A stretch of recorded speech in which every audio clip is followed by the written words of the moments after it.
Okay,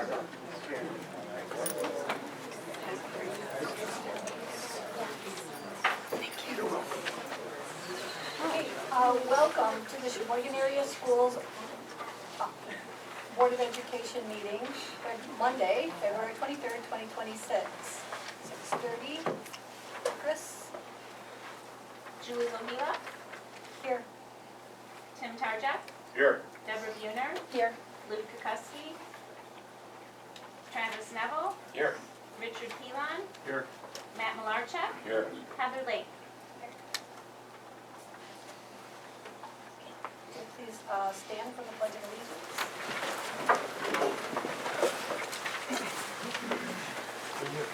I pledge allegiance to the flag of the United States of America and to the republic for which it stands, one nation, under God, indivisible, with liberty and justice for all.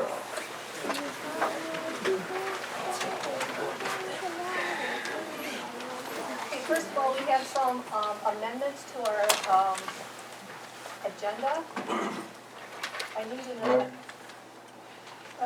I need an amendment to approve the East Elementary asbestos bid. That would be 10E. Amendment to approve the Board of Education conference request. That's 10F. Approval for JV softball coaching recommendation 11E. And to add an additional closed session to discuss board member conduct and complaint. I'm looking for a motion for those amendments. I'll make that one. Motion made by Travis. Support. Support by Tim. Tim Tarjak, Yes. Deborah Buhner, Yes. Travis Neville, Yes. Richard Pilon, Yes. Matt Malarchuk, Yes. Julie Lohila. Yes. Okay, so next thing on our agenda is the student recognition, and Sandy Safford is going to come up to the high school. It is our best time of the meeting. We look forward to this, to hear all the wonderful things that are happening with our students. Okay, hi everyone. We're going to start with 7th grader Chance Kuskowski. So Chance, come on, bring me up here.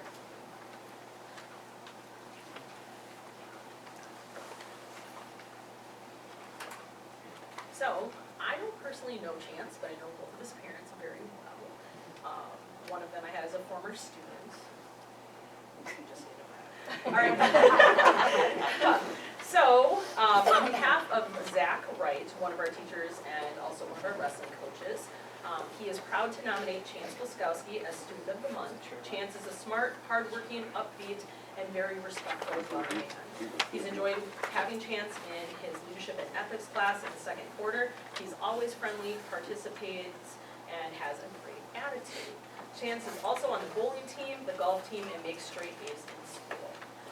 Chance is an outstanding young man with a very bright future.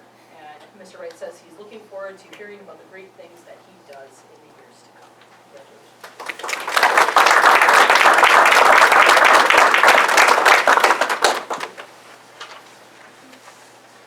Okay, our 8th grade student of the month is McKenna Brock.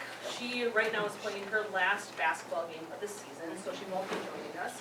But I will read shortly from Mr. Erno's letter about her. So, McKenna, as an 8th grade student, has performed very well in her advanced algebra class. She's shown a very good interest expanding her algebra skills. She takes it upon herself to verify work is completed as required. She works well with peers, supports their efforts, and assists where she can.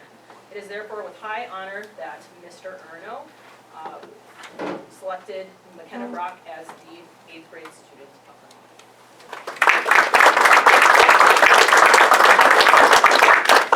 Our 9th grade student of the month is Tegan Boyle. Come on up, Tegan.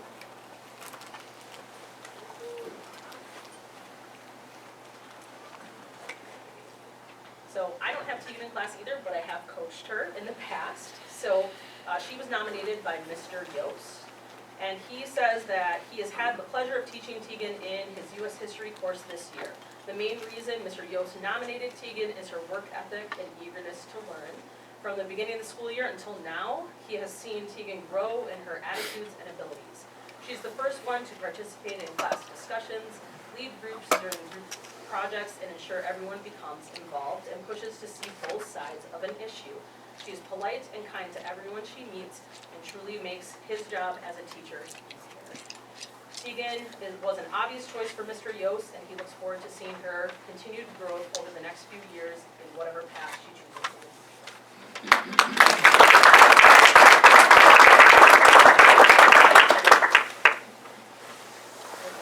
Our sophomore student of the month is Audrey Reddy, but I don't think Audrey is here. So Audrey was nominated also by Mr. Yost, and he said it is his honor and privilege to have nominated Audrey Reddy for Student of the Month. In his AP class, he teaches his AP class essentially like it is a college course, so the expectations are higher and the content is more difficult than your traditional high school course. Audrey has navigated through these increased expectations, and she never gives up. Sometimes it's not easy, and she does doubt herself, but she continues to pick herself up again and again. And this is why she was an obvious choice for Mr. Yost.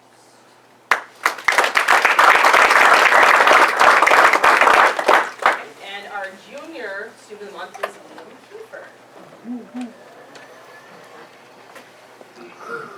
Go, Leo.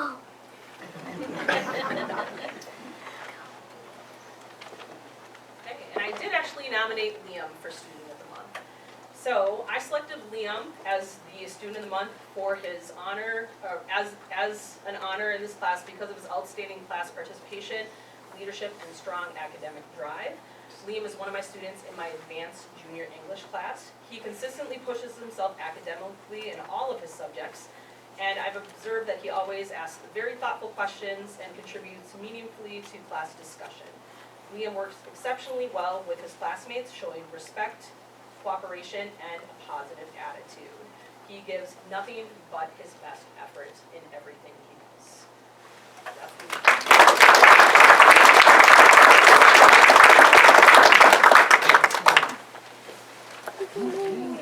Say, way to go, Lee. Okay, and from Sheboygan High School, our final of the night is senior James Hudak. Hudacek, thank you. Okay.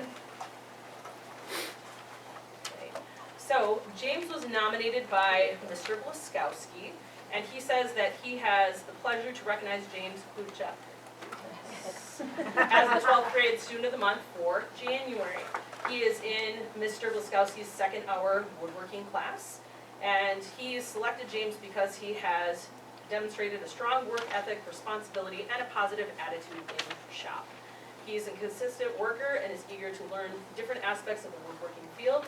He has taken the initiative to grow his skills and try new techniques as well, and continues to be an impressive student. James, are also called Jimmy, I've heard. Jimmy is always willing to lend a helping hand to classmates. He sets a positive example in the shop by staying focused, working safely, and supporting others when they need assistance. And Mr. Blaskowski, again, looks forward to seeing his continued success in the future.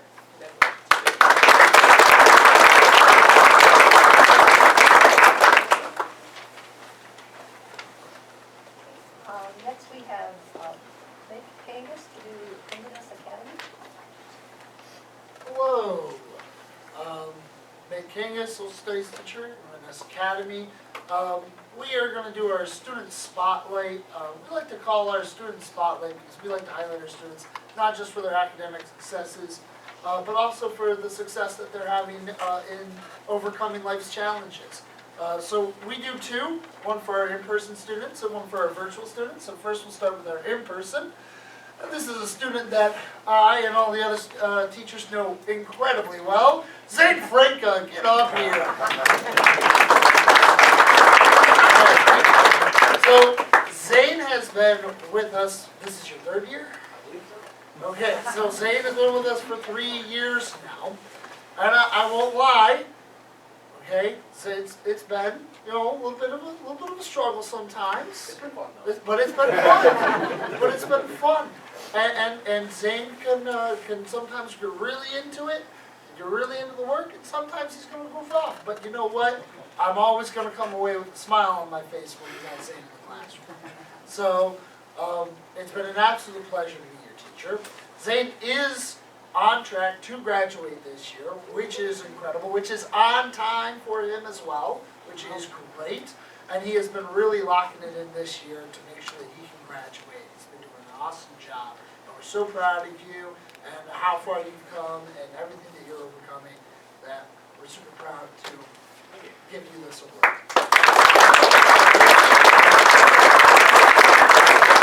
Okay, for our virtual students, we got Olivia Benjamin. Come on up.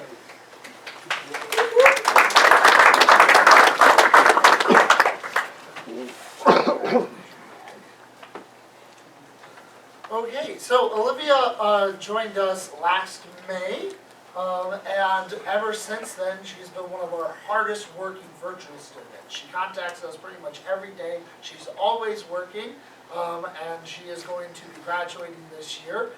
She's always super polite in her correspondence with us, and we're super glad to have such a hardworking student and someone who we don't have to harangle to contact us and to get some work done. So thank you so much, Olivia, for all your hard work, and congratulations on all the success you've had. Also, we wanted to ask, what was it that you were planning on doing after you finish? I'm not 100% sure actually. That's okay. That's okay. Well, whatever you do, we know you're going to be successful at it. So, congratulations to you.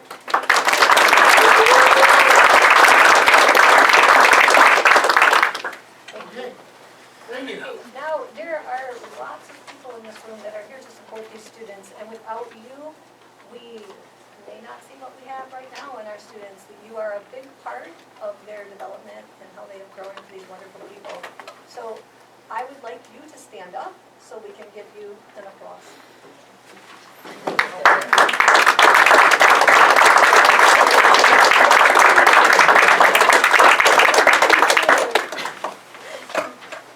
At this time, I'm going to ask Sandy Safford, if you would mind taking a picture. Are you going to do that? We have a couple at basketball, we'll get them tomorrow. Okay. Yep. So, and Mr. Kagish, you'll get yours? I think he's out there waiting. Yep. Okay, all right, perfect. All right. So, moving on.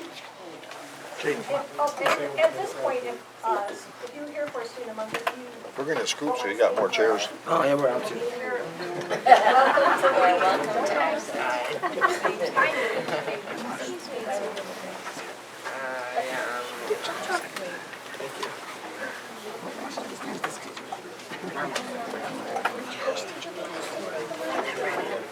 Hey, good job.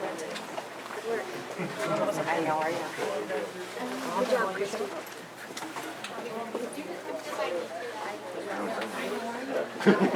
Okay, so the next thing on our agenda is the approval of minutes. I need a motion to approve the minutes of the January 26, 2026 regular meeting. I'll make that motion. Motion made by Rich. Support. By Tim. Richard Pilon, Yes. Tim Tarjak, Yes. Deborah Mueller, Yes. Matt Malarchek, Yes. Travis Neville, Yes. and Julie Lohiba. Yes. Okay, next we have mid-year data report by Jessica Yuri.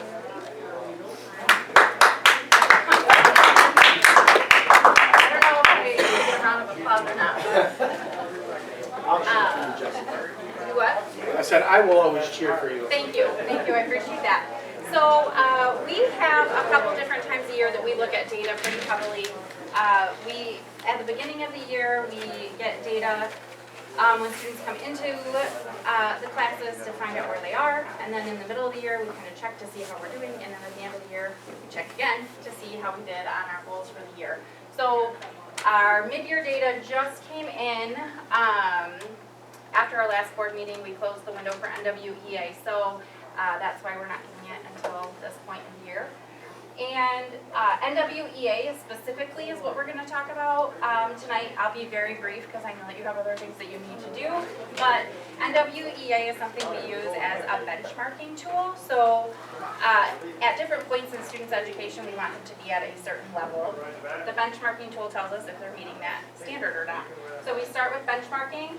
And then if a student is not meeting the benchmark, then we do a screener to see where they are falling below. Those are also called diagnostic assessments. And then we intervene based on the screeners and diagnostics, and then we have formative and summative assessments. Formative tells us how we're doing in the moment. So a lot of those are done in classrooms with quick checks. Pop quizzes is what they used to be when we were back in school. Exit tickets, so on the way out the door, teachers will say, what did you learn today? What's the question that you still have? Sometimes they'll start class with a bell ringer or board work, so they can say what we did yesterday. Did you retain it? What do I need to do? Summative is after they're done teaching, so this would be like a unit assessment or a chapter test. Then we have state testing, MSTEP, PSAT. These are the tests that we do in the spring that are pretty high stakes for us as a school. We know that assessments, like MSTEP, are one piece of the puzzle, but it's an important piece for us as a school because it is how we're rated. And then career and college readiness, we take, it used to be work keys, now it's called the WIN assessment, and that is a basic skills test. And then we have SAT, which is the college readiness entrance exam. So that's kind of the continuum of assessments that we use. So this is NWEA math data. So we have fall, winter, spring, and then the increase. Right now we don't have spring because we haven't gotten there yet. So this is a norms referenced test. So we look at students across the whole United States of America, and they take the norm across the board for that grade level of student. So that is where this number comes from right here in this column, So the norm for kindergarten here, you can see is 142. Our students came in and our mean at Sheboygan area schools was 141. So we're within one RIT of, and that is a specific measurement. The RIT is, I can go into that with you if you would like to talk about it, and I'm not going to do it right here. But the really exciting part is that we get to see, so our kindergartners came in and this was the mean RIT for that group, and this is where they are mid-year. So they've already made an increase of 10 points, which is above the increased norm. So the green is really good. That means that we are above the national average. The yellow means we're within one RIT point. And then if there was nothing highlighted, that means we're right at it. So there was nothing that we were more than one RIT point off of, which is huge, because if you look at the standard deviation, it's actually a lot bigger than one usually. So we are very close to the average. I like to see the growth piece of it. This means that what we're doing here is making a big difference. We started a lot of initiatives this year. We're working on guaranteed and viable curriculum, particularly in math, which is why these scores are super exciting for me because it shows what we're doing is working. We've also started the FIM, which is a formative assessment tool that we're using, and we also started Power Hour. So kindergarten through 6th grade, students have at least 1 hour of intervention built into their schedule every day. Jessica, before we move on to that, can you, I just want to highlight a couple things. First of all, this is my third midwinter review, and this is the first one we don't have any red on it, right? That's exciting. That's exciting, Yeah. right? And that's a lot of green, and yellow means that it's just 1 point away. But also, I just wanted to reiterate to the board members, if you take a look at 3rd grade, 16 was the growth. That is phenomenal growth. So the norm is 8 points, and ours is double the norm. Yeah.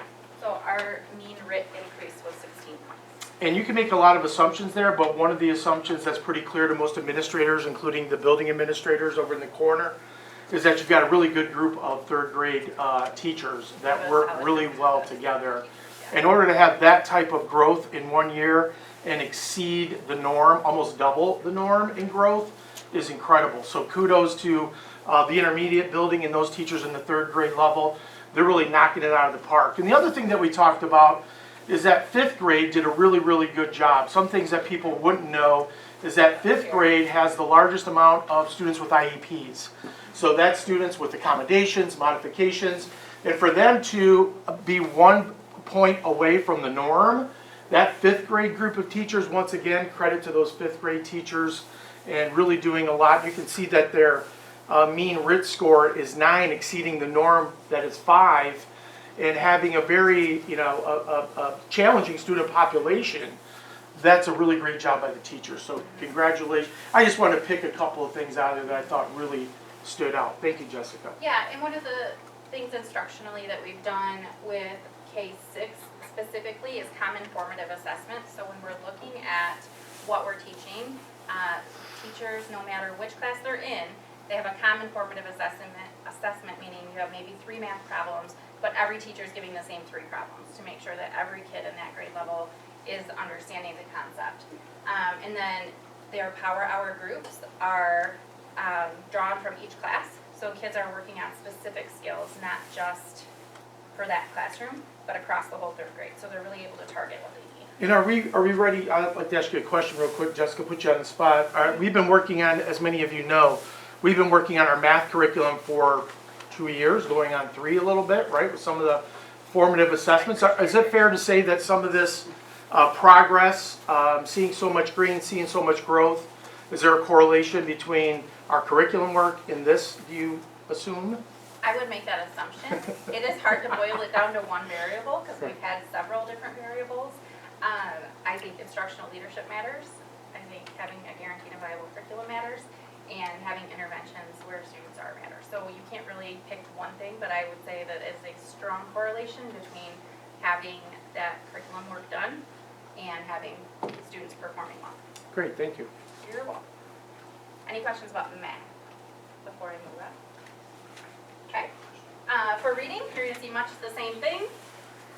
We have a little bit more yellow here. We're a year back from where we were with math, with the guaranteed and viable curriculum. And what that means is that there's a guarantee that we're going to teach all of the standards throughout the year, and that it doesn't matter which teacher you have, you're going to have all of the standards taught. So, you've got Mrs. Buhner teaching one 3rd grade class and Mr. Neville teaching another. Those students aren't going to get a different experience. They're going to get the same educational material. It might be delivered a little differently, but we're going to guarantee that they're getting that 3rd grade curriculum. So with reading specifically, you'll notice kindergarten, they came in here so when you start kindergarten, that's really like letter sounds and letter recognition to start the year. So we did well with that, and then when we started moving into sight words and CBC words and having to do blends, we dipped a little bit, but we're still only 1 RIT point off, and we're really close to meeting the norm. Everything else is at or above the mean RIT growth. Substantially above it in some cases. And no red. No red this year. No red. No red. That's the big one. So one of the things over years of working with data, and specifically middle school and high school students, sometimes you see a big dip in middle school and high school scores. And the great thing is that we don't see that here. So specifically when you're looking at 6th and 7th grade, we didn't have mid-year data. There weren't quite enough 8th graders to have a statistically relevant group there, so I didn't include it. But 9, 10, and 11, they don't do mid-year NWEA because they're doing finals for their classes or their mid-year exams, so we don't want to bog them down. We do that in May well enough. We don't want to do it 2 times a year. So we don't have that here, but you'll see we're still increasing. And students here are already outperforming the norm for the end of the year RIT. So we're in mid-year through and we're already outperforming where we need to be at the end, which is fantastic. So there are graphs in here. This is shared with you. If you want to go through all of these, you are welcome to. There is one of these for every single one. These are more for teachers and when we meet with grade level groups to kind of go through. But it's the same data that I just shared with you, just in a different format. And then the last piece that I have for you, the ELA and SAT, PSAT scores here. I know it's a really busy slide. I decided to put it all together just for the ease of seeing it all and the colors all together. We still have a lot of green, which is really promising. What I compared here was state average, our COPESD average, and then Sheboygan. And in all the ELA and almost all of the math, you'll see that we are above both the state and COP average or at least one of them. So, for example, here in 7th grade, we are above the state average, but not quite the COP average.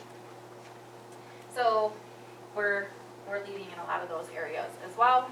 We do know that even though we're leading, we still have some work to do in these areas, and that's where our curriculum work is coming in. And then with PSAT and SAT, that's where a lot of our work is going to be focused on having that guaranteed and valuable curriculum for secondary. It's a little more difficult because you're not doing basic skills. You're doing a lot of higher level thinking. I've also been talking with some of the high school teachers about, we have a lot of students who have alternative, I guess, classes. I don't want to say alternative. So they're taking either CTE or dual enrollment courses. They're not taking a standard English 11 class or like a composition class or trigonometry right up to the SAT, which makes a big difference if you don't have a formal class where you're doing that routine of doing that math or that ELA every day. So we're talking about ways that we can prepare students for the SAT and help them kind of get back into that mode of test taking, because it is a pretty rigorous test. So, questions about any of that?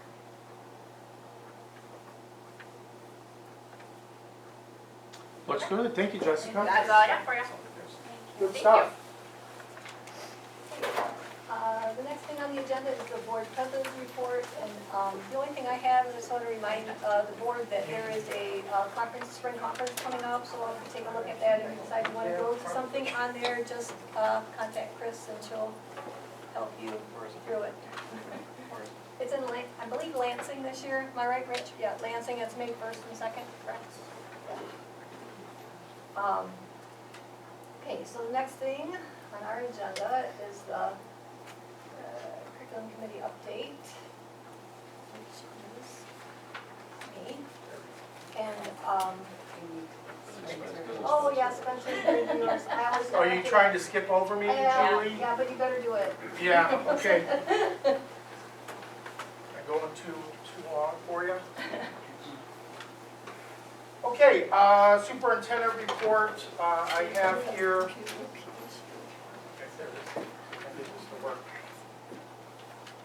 Maybe not.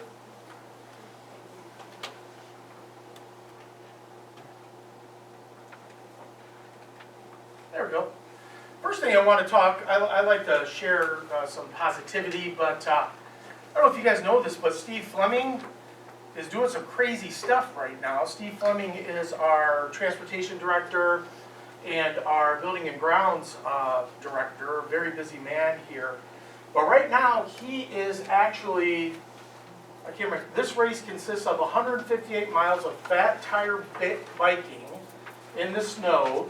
Then he snowshoes for 101 miles. They start in Marquette and go across the UP. So he's doing that right now, straight. No breaks, no sleeping. I think the whole thing takes like 30 hours straight. So if you, and he's pretty passionate about, he does a lot of this Ironman stuff, but I wish him the best of luck. And then this afternoon, we got everybody after our cabinet meeting, sent him a picture, Team Fleming, to kind of cheer him on a little bit. But I thought that's incredible. I wish him the best of luck. So very cool.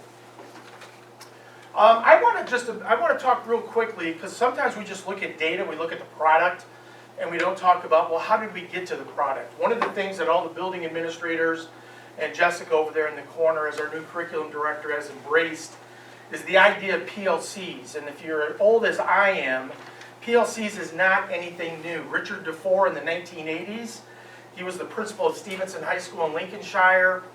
I was teaching right across the street from him, so I got to rub elbows with him. He's now since passed, unfortunately. But he was the original founder of what we call today professional learning communities. And what Jessica was showing you, I want you to kind of make a quick connection here, is that it's because of the PLCs we're following this model that I believe, and I think all of us believe, that we can make some of the green gains that you just saw that Jessica shared with you today. There's 4 questions that you live by if you're a true Richard DeFore, old school PLC guy like I am. The first question is, What do we want students to know? And this seems like a very easy, common sense question, right? But really what Richard Dufour was getting at is, do you have a curriculum, right? Are you teaching to your power standards, right? Are you not wasting time talking about things that are not a part of your curriculum? Time is very important, so to have a really good plan of what you're planning to teach is extremely important. We've been working on math for 2.5 years since I got here. And we're still putting some bows on the math curriculum as well, even after 2.5 years. So that's how long it takes to build a viable and guaranteed curriculum. 2.5 years we've been working on math. We've since added English this year, right? And we don't want to overwhelm the teachers. Some of the teachers that are in here might say, hold on a second, pump the brakes. We're still trying to figure this math thing out. Give us some time to digest English.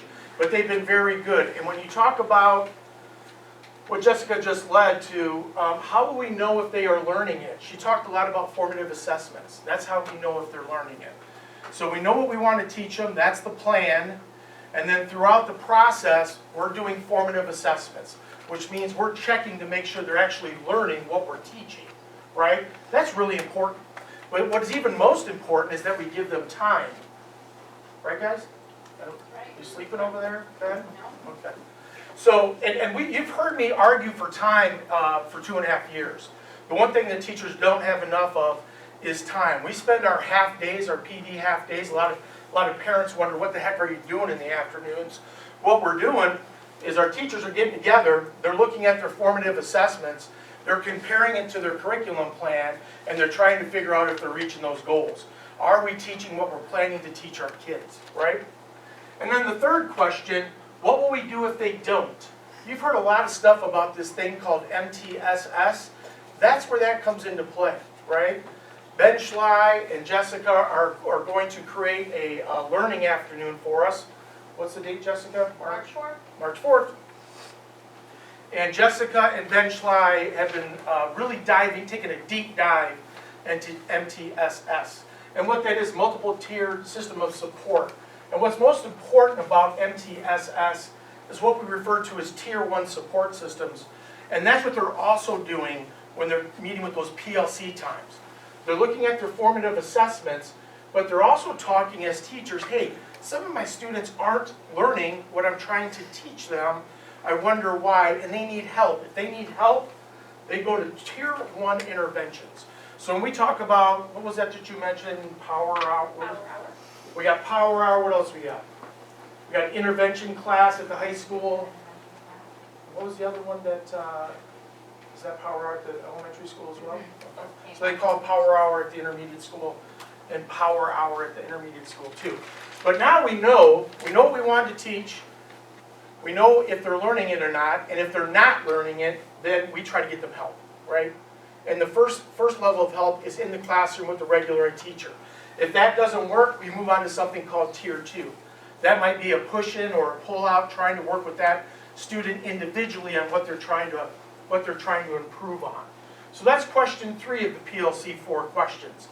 The last one, which I think sometimes goes unchecked or unnoticed, the 4th question, kids often, we don't get to them. It's kind of sad. But when you go through 1, 2, and 3, and you only have an afternoon, right, that's going to take up a lot of time. What am I teaching? How do I know my kids are learning it? And if they're not learning it, what am I going to do about it? In an afternoon, that's a tall task if you got 4 or 5 teachers, grade level teachers, like the 3rd grade teachers. 4 or 5 teachers sitting around talking about that stuff. That's a full day if you just try to accomplish questions 1, 2, and 3. But question 4 is the one I'm always concerned about. It's because we have a lot of really sharp kids in Sheboygan. And a lot of times the sharp kids, the kids that get an A, and they're not feeling really challenged in the classroom, we forget about them. Because they're no trouble, right? They're getting A's. You'll be fine on your own. And quite often we leave them to their own devices. But the reality is, and we need to find time for 4 as well, is that when they're not being challenged, we have to find some enrichment. We have to find something, maybe it's an upper level class, maybe it's AP, maybe it's dual enrollment, whatever the case might be. But we don't want to just forget about these kids because we're so focused on 1, 2, and 3, we forget about 4. So That's something that is near and dear to me, that we continue to challenge those kids who are doing well. They need our time and attention just like any other kid does. So that's how we get that green, right, Jessica? Would you agree with that? Thank you. Just want to make sure I'm on the right track. You're with me? Okay, now I'm going to get into some business.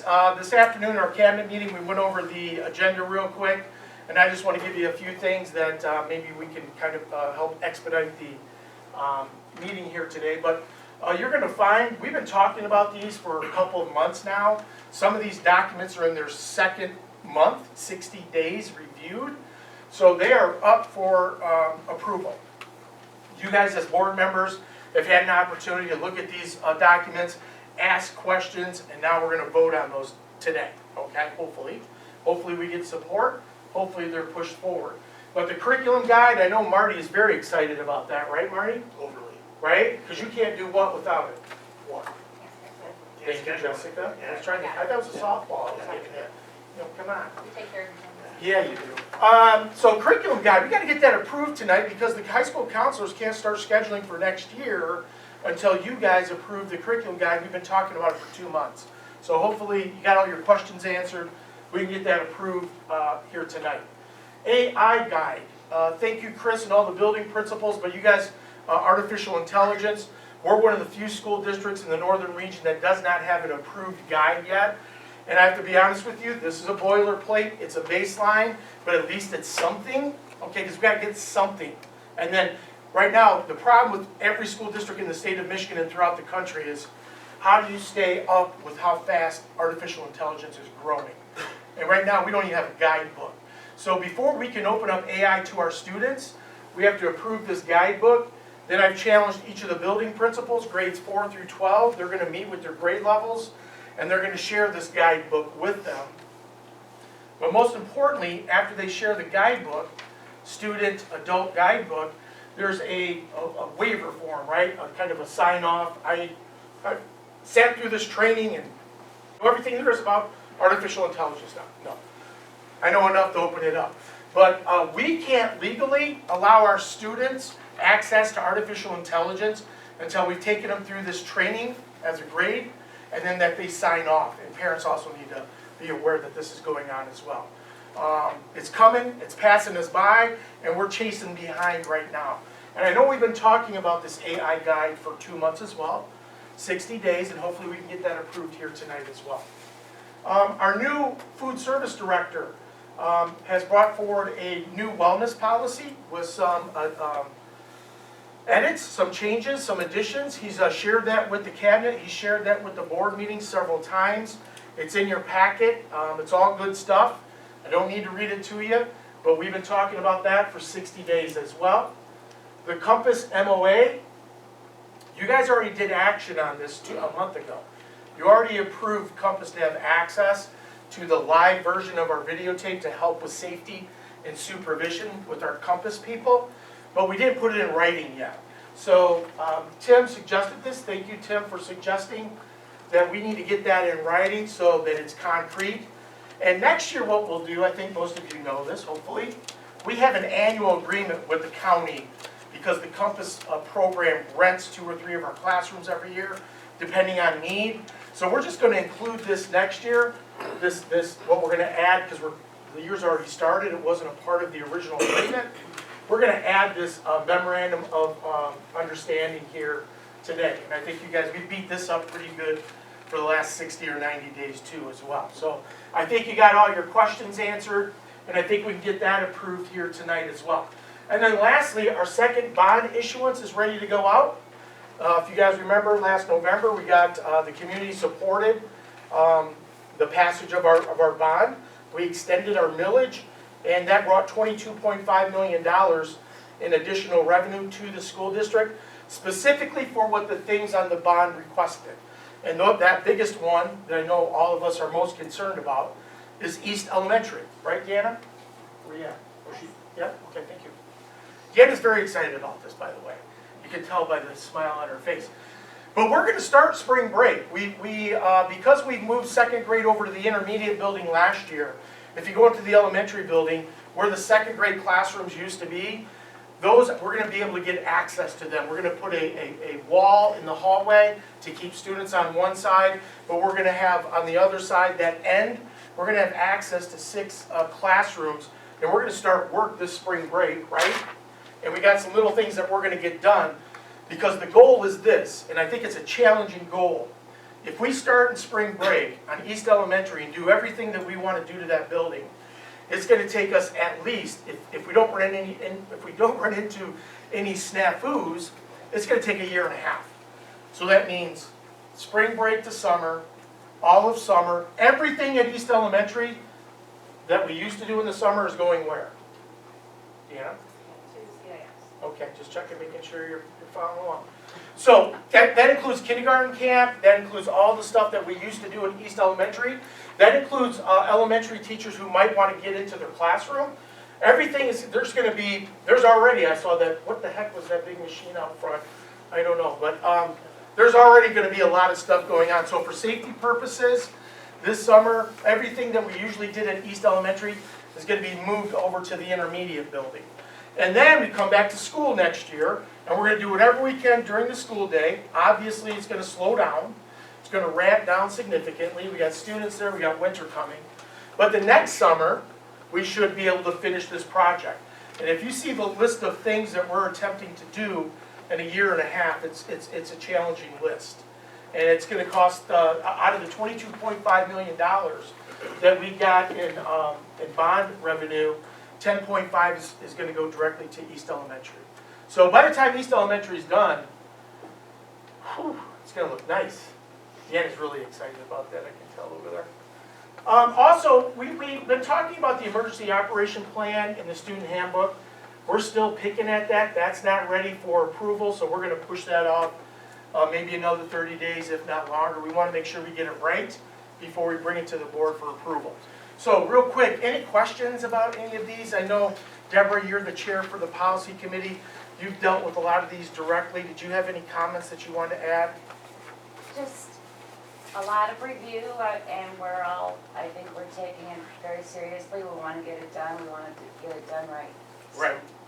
And I think us meeting monthly, with Julie being a part of that, Crystal's done a great job. Chris, thank you for your help.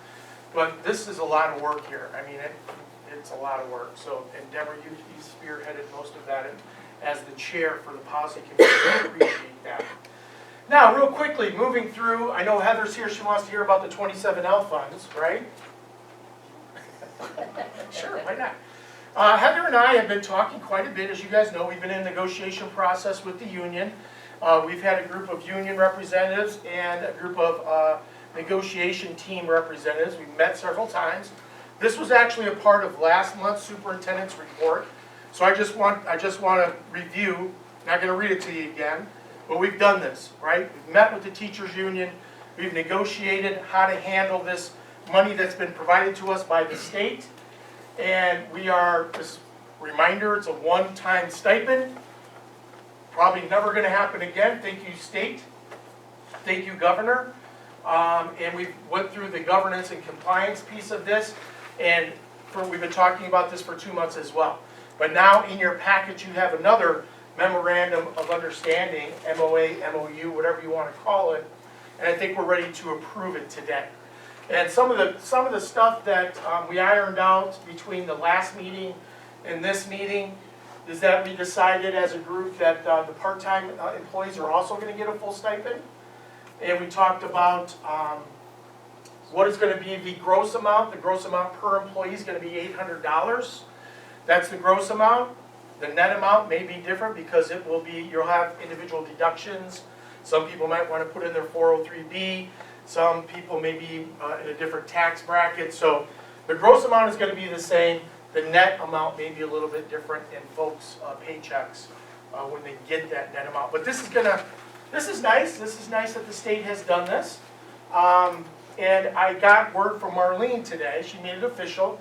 And I don't know if she told you this, Heather, or not, but March 26th, did she talk to you about that? No? Okay. I believe March 26th, this is a lot of work for Marlene. Marlene does our payroll, the only person that does our payroll. So to add this to 200 employees' paychecks with every one being a little bit different based on individual deductions, that's quite a challenge. So a big shout out to Marlene, and she is I shouldn't say guarantee, I hate when I don't.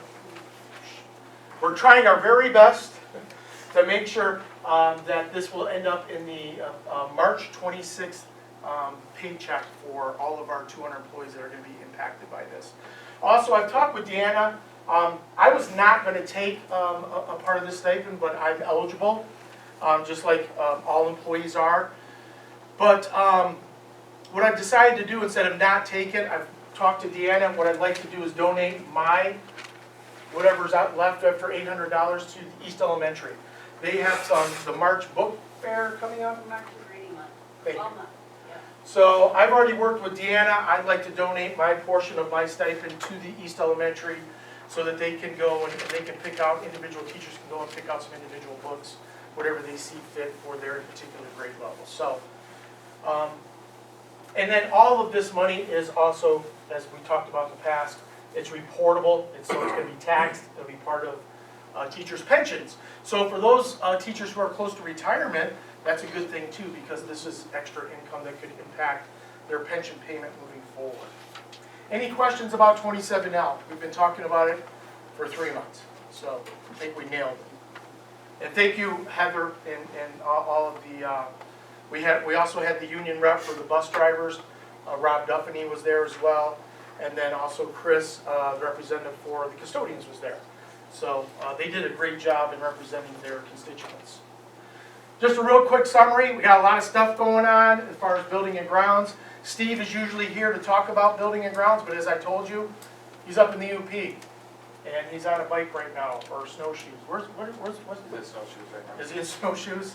So the bike part's already done? He's actually warming up right now. He texted me and he's at a warming station. So. Well, tell him I'm doing his job for him, so I wish him the best of luck. But Steve usually handles the updates for building and grounds, so I'll just give you a quick, these are some of the things that we talked about the most recently. We've already talked about East Elementary. Middle school bleachers are going to be replaced this summer. The middle school fencing is going to be completed this summer. That's going to keep all of our lovely intermediate students in the recess area, in the playground. No one will be able to enter, no one will be able to sneak out. Ben Shaw applied for a grant, got a grant for a greenhouse, so that's going to be kind of cool. We're going to put that up this summer as well. The middle school covered walkway is under redesign. The track and tennis courts will be completed this summer. The athletic elevator at the high school we've talked about quite a bit. We're almost done with the plans. We're not going to have time to get it done this summer, so it looks like it's going to get pushed to the summer of 2027. And the bus Steve just informed us at our last building and grounds meeting that after this bond, after the $22.5 million is brought in and spent, a portion of that is to replace some of our old buses with new buses. And when we're done with this bond, you can't see it, but 7 of 13 buses will be new. So when we're done with this bond, we should be in a pretty good bus situation and not have to worry about buying a new bus for quite some time. I just talked to John Hausman, our new food service director. He has a goal of replacing all the dishwashers in each building. He'd like to get that done this summer. I support him in that. And then Inverness Academy. We're still talking about the redesign. We really need a shower/bathroom out here for our kiddos and the alternative ed, and we're still working on that design. So any questions about that? I know Steve's not here. He's usually really great about answering their questions. But just wanted to give you a quick update on building and grounds. Matt, did I get everything? I wasn't there, so. Oh, that's right. Rich, you were there, right? You got it. I got it? Okay. Athletics.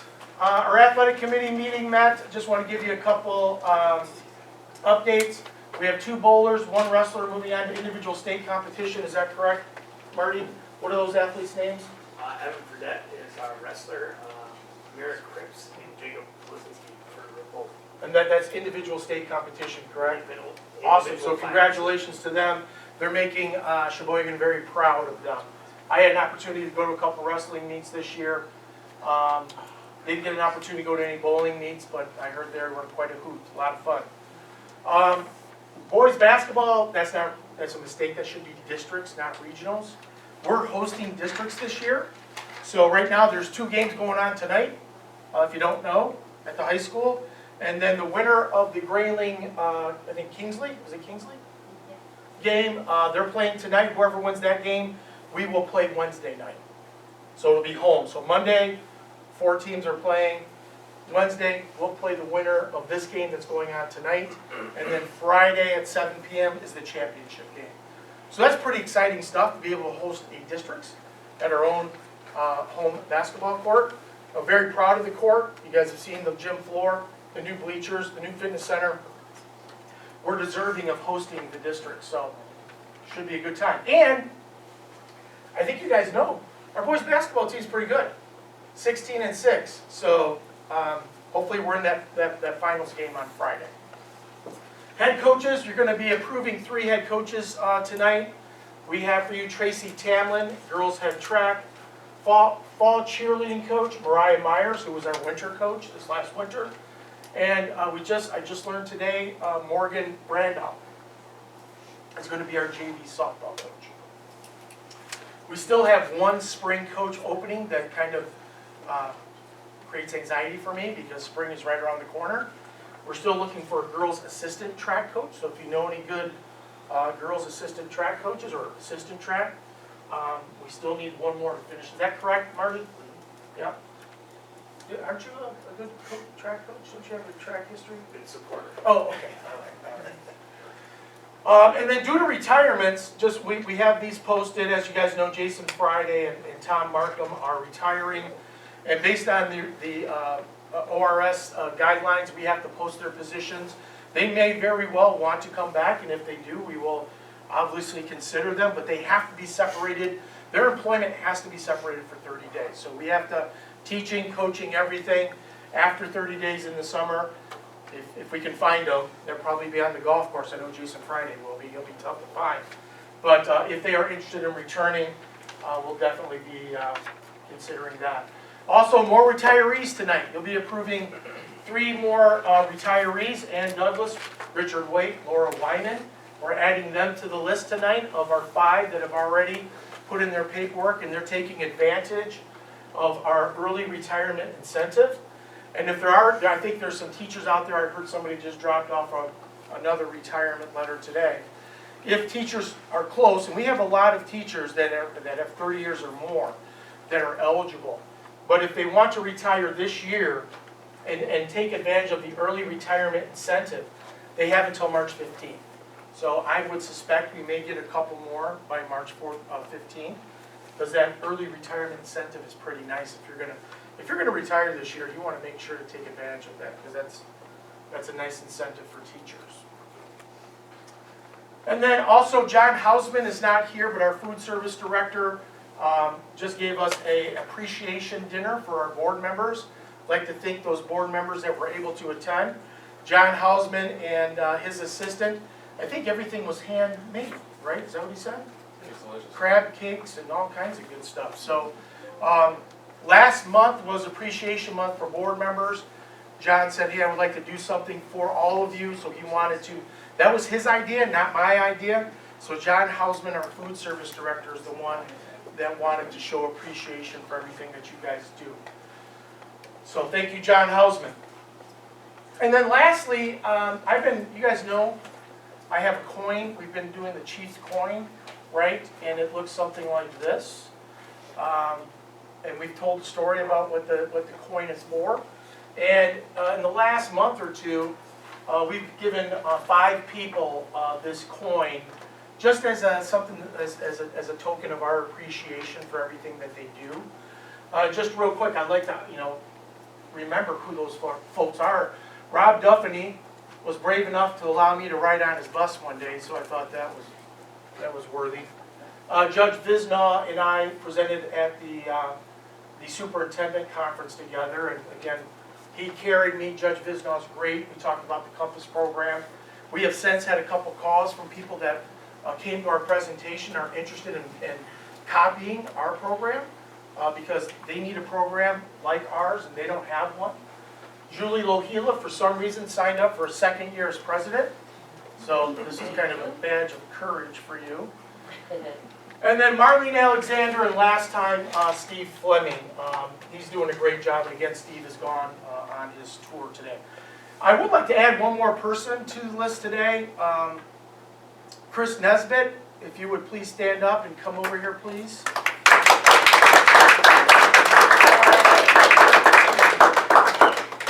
I would like to just talk a little bit about Chris, and I know you guys, if you have anything to say, but we stole Chris Nesbitt from the high school last year, right? Sorry, Marty.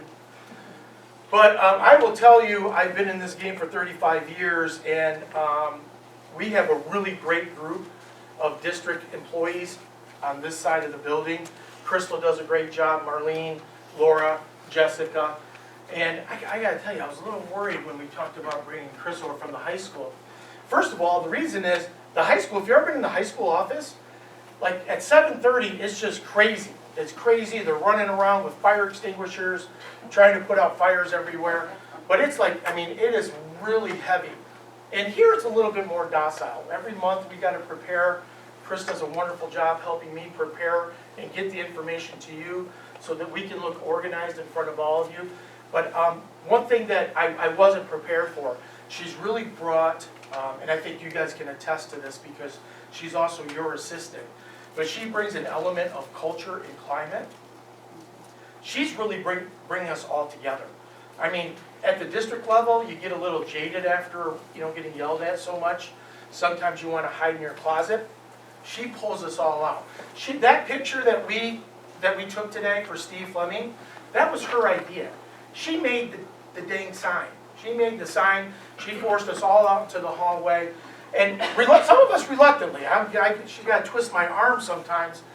But I see the impact that she's making, and I just want to make sure that she is recognized here tonight.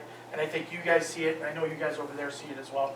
So Chris, thank you very much for your service, and here's your coin.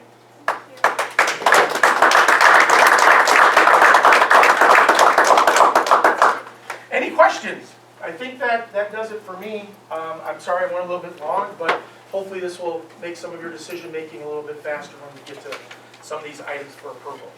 Okay? Thank you. Thank you, Spencer. I always appreciate your updates, but keeping us informed.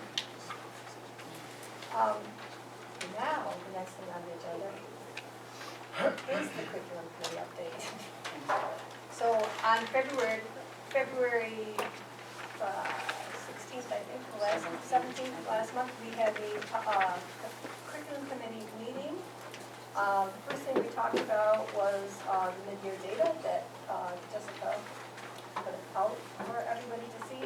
And I just want to say how amazing that looked. To see no red on that data really is something new and different that we have not seen in a long, long time. So I really appreciate the hard work that Jessica put into it, that each and one of the buildings, the teachers, everybody, every single person who has reached and touched those students to help that happen, because that's amazing to see. Anyway, the next thing we talked about was there is a dyslexia law implementation coming up. It's going to be a shift, especially for grades 4 through 12. We talked about the tiered interventions, MTSS, and that will be critical in implementing that law. Timeline has been established with significant work ahead of us to do. MTSS focus is with 31A. Funds are available to support interventions in grade level proficiency, which is how we're paying for some of those power schools, also to get the high school involved in MTSS too. That will help in that area. We have a PD day coming up on March 4th. Jessica talked about that also. Next thing we talked about was dual enrollment, EMC and CTE. We're exploring expansion of the dual enrollment to 10th grade. EMC has had, it's a myth that EMC's program negatively affects our CTE program. In fact, because we are partnered with Alpena Community College, that is actually helping our program. Those kids can go right into have a certificate after 1 year of being out of school and wind up with a job as lots of money in CTE. Next, we talked about EMC students. 89% of the students participate or have participated in the CTE courses. So EMC is working in that area. Next, we talked about the curriculum and compliance deadlines. The maps are due on May 8th for district review. Teachers will have the opportunity to revise them at summer curriculum camp. Our goal is to get them up on the website so that if community members, parents, someone moving to our district, they can look on there and they can see exactly what we're doing with curriculum. Just want to put another, I can't think what you call it, but for our guaranteed and viable curriculum that we have. We are just about there in math. We are working on language arts right now, and we are the only district in the COP who has that at this point. I'm correct on that, right? All right. All right, so, and that is a big reason why our scores were the way they were. The next thing we talked about was Title VI and special education updates. We have 178 Title students in our district. For Title VI, that it funds support paraprofessionals. Special education caseload numbers are being reviewed. And that was it already. Any questions? Board members? Okay, so the next thing on our agenda is the curriculum guide for the high school. There are no changes to the curriculum guide. This is the second reading, so we need to make a motion to approve or to table. So I'm looking for a motion to approve the curriculum committee guide for 2026-27 as presented. I'll make that motion. Motion made by Deb, Support. support by Tim. Is there any questions or discussions before we vote? Okay, Chris? Richard Peter, Yes. Tim Tarja, Yes. Deborah Buhner, Yes. Matt Malarchuk, Yes. Travis Neville, Yes. Julie Lohila. Yes.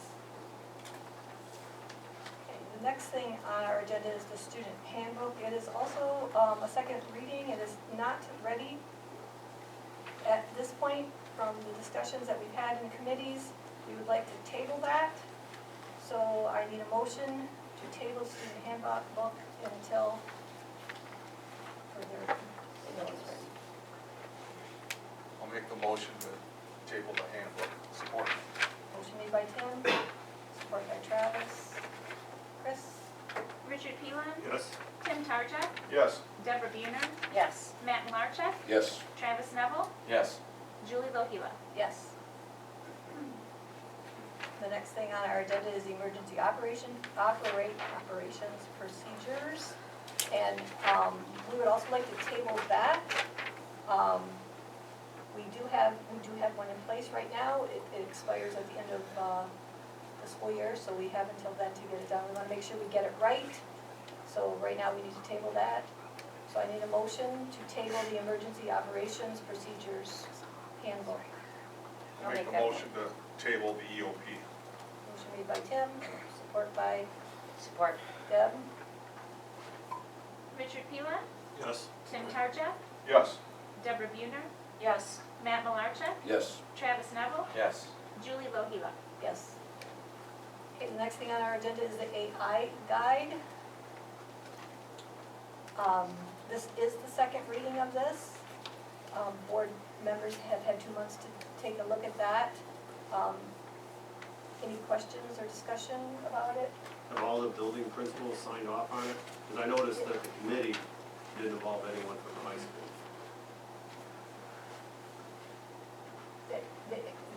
The AI, yes, they have, yes. Okay. How's the high school's good with it? Any other questions? All right, so I need a motion to approve the AI guide as presented.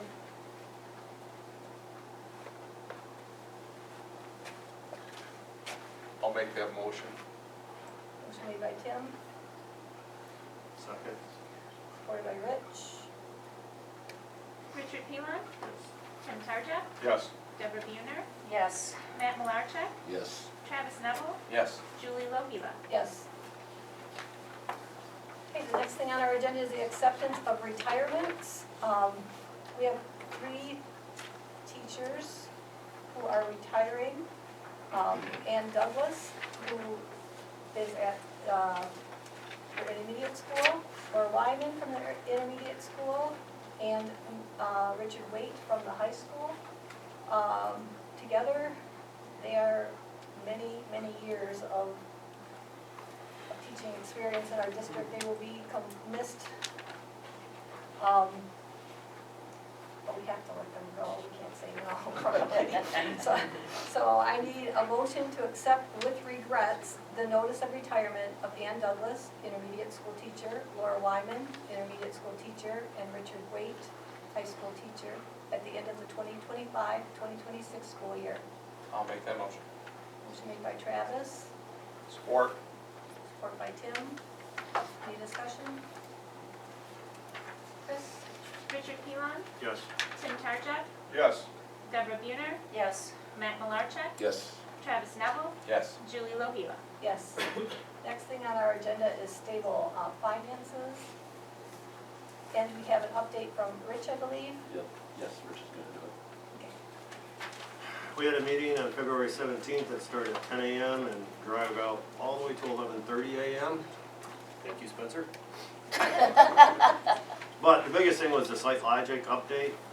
They did a push-pull meeting at the end of January, in which both Tim and I attended, and which they come up with they now have put together a timeline for all the construction going on at East and at the high school, and they will be sending us shortly, I hope, the 30,000-foot schedule.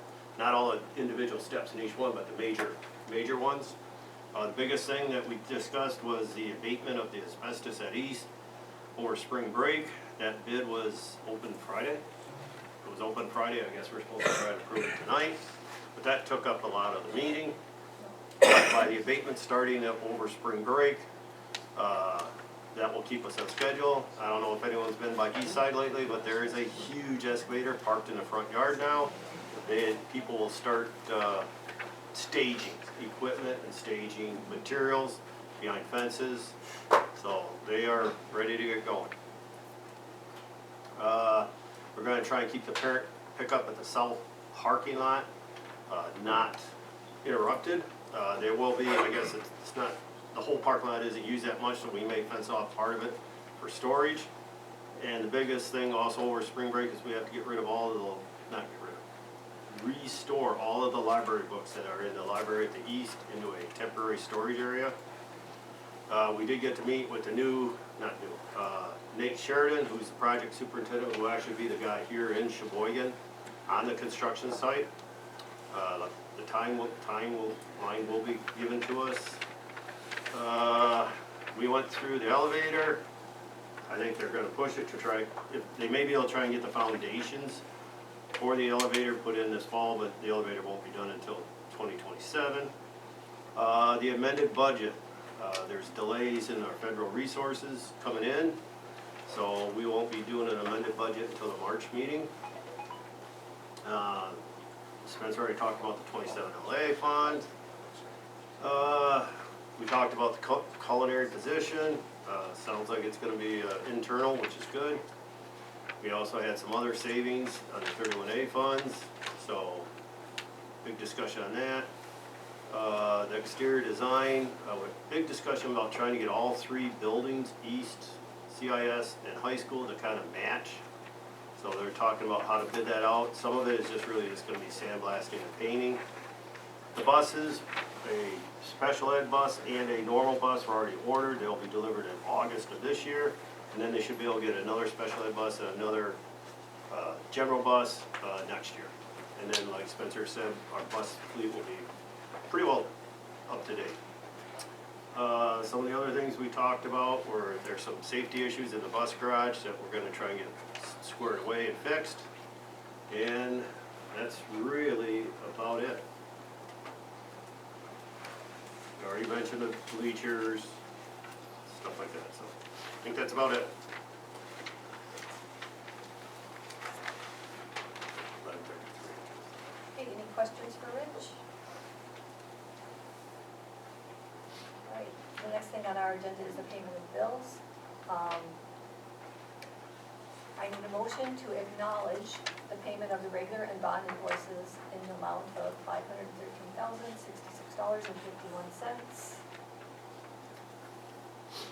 I'll make that motion. Motion made by Rich, Support. support by Tim. Richard Pilon, Yes. Tim Tarchak, Yes. Deborah Buhner, Yes. Matt Malarchuk, Yes. Travis Neville, Yes. Julie Lohila. Yes. Okay, the next thing on our agenda is an approval of the SSAA Section 27L LOA. And Spencer talked about that, and we had that in all committees over the last year, probably the last month and a half or longer, and also at the negotiations. Are there any questions on that before we put a motion forth? Okay, so I need a motion to approve the letter of agreement for distribution of the monies obtained from 27L. I'll make that motion. Motion made by Deb, Support. support by Travis. Richard Pilon, Yes. Tim Tarchak, Yes.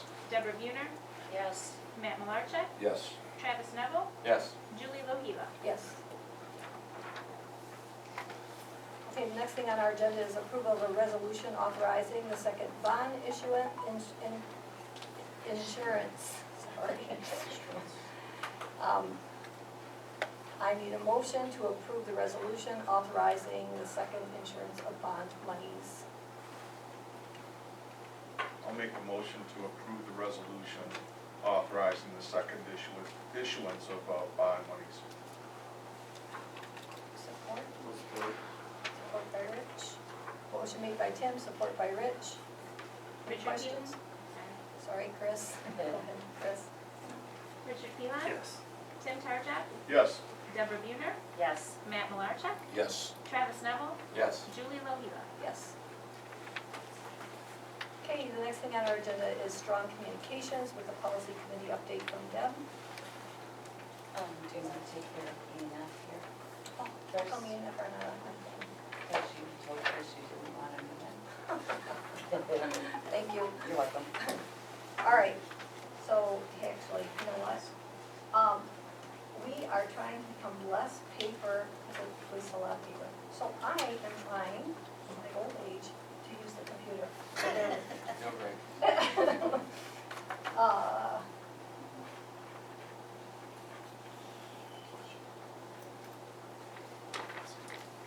Right, here we go.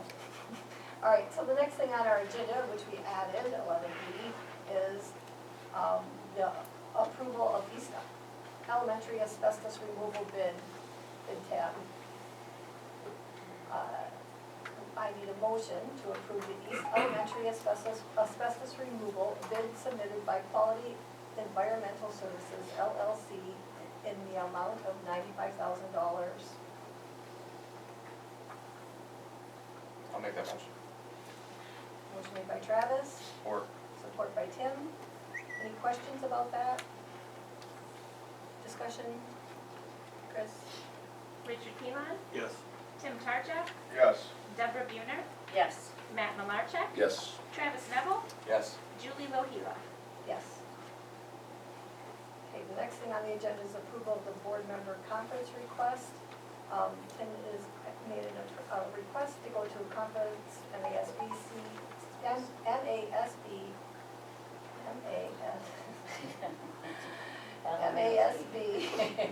CBA 315 Anatomy of Audit virtual class on March 19th, 2026 in the amount of $125. So I need a motion to support that. I'll make that motion. Motion made by Travis, Support. support by Rich. Any questions? Okay, Chris? Richard Pilon, Yes. Deborah Buhner, Yes. Matt Malarchuk, Yes. Travis Neville, Yes. and Julie Lohila. Yes. Okay, now we have a policy update by Deb. Rich, most of my update. also, we've already talked about, we approved the school wellness policy. We, one of the reasons, looking at the emergency operating procedures, we're trying to look at some ready-made resources there instead of reinventing the wheel. So we want to take a little bit of time and look at some samples there. We talked about the AI guide, couple of things. We were unable to get an answer yet back from the lawyer to make sure that the handbook is in place, just a matter of how to fill out some of the pieces of whose name goes on the form. But those are all the things we're trying to get worked out so that they're nice and tidy and hopefully in place for a lot of time.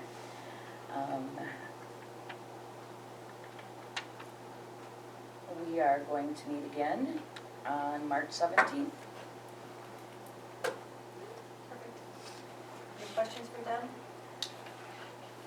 Okay, so we do need a motion to approve the wellness policy, policy number 5707 amendment. That's the one from John. Everyone has had a chance to look at that. I need a motion to approve the suggested changes to policy 5707. I'll make that motion. Motion made by Deb, Support. support by Travis. Any questions, discussion? Chris? Richard Phelan, Yes. Tim Tarjak, Yes. Deborah Buhner, Yes. Matt Malarchuk, Yes. Travis Neville, Yes. Julie Bohiva. Yes.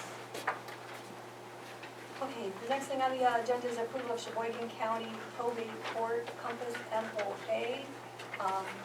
Spencer spoke about that in his presentation also. I need a motion to approve the MOA between Sheboygan Area Schools and Sheboygan County Probate Court. I'll make the motion to approve the MOA between Sheboygan Schools and the probate court. Motion made by Tim, Support. support by Rich. Any further discussion? Has this been presented to the court yet? Has Judge Vistas seen Rich, this? I can't hear you. Yes. No, I was asking if Judge Vistas has seen this yet. Okay, yeah, he has. Okay, good. Okay, Chris? Richard Phelan, Yes. Tim Tarjak, Yes. Deborah Buhner, Yes. Matt Malarchuk, Yes. Travis Neville, Yes. Julie Bohiva. Yes. Okay, the next thing on the agenda is the athletic committee update by Travis. Spencer covered a lot of this in his update, but we skipped a couple things. There's a crack in the concrete of the new track that'll be repaired at the contractor's expense in the spring.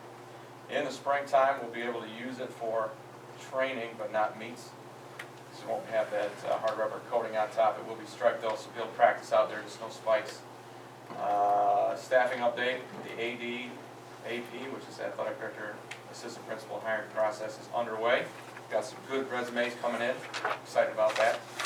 Operational updates, the district will be assuming the cost of the stadium internet, which have been paid by the coach, I think, in the past. And outside gym users, what I mean by that is people who are not Sheboygan people must provide a building use form and proof of a $1 million liability insurance policy if they want to use our facilities, which is fair. And then we've got our new rocket board out there, and you guys have seen the lobby, it's pretty awesome. We're trying that system, see if we like it, and hopefully we can move it into other buildings as well. That's 100% Chris Nesbitt. Nice job. And that's it for athletics. And Travis, that board is not just athletics, correct? Oh, it's all kinds of things, That's yeah. all kinds of things. But, Because, and there's more can be Everything you added, and we can keep continuing to update it. it's like a living website, it's pretty cool. Okay. Any questions for Travis? Okay, so the next thing on the agenda is the hiring of 3 coaches.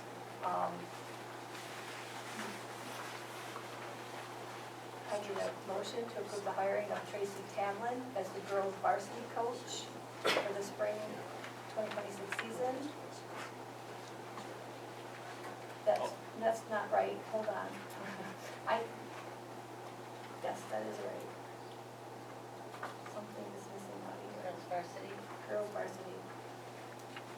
It's down there, okay, so we were gonna put them all in one motion, so I need a motion, unless someone asks to pull them out, I need a motion to approve the hiring of Tracy Tamlin as the girls varsity coach, spring of 2026. Morgan Brando, softball coach for spring of 2026 season. And for Mariah Myers as varsity cheerleader coach for the 2026 season. I'll make that motion. Motion motion made by Travis, Support. supported by Tim.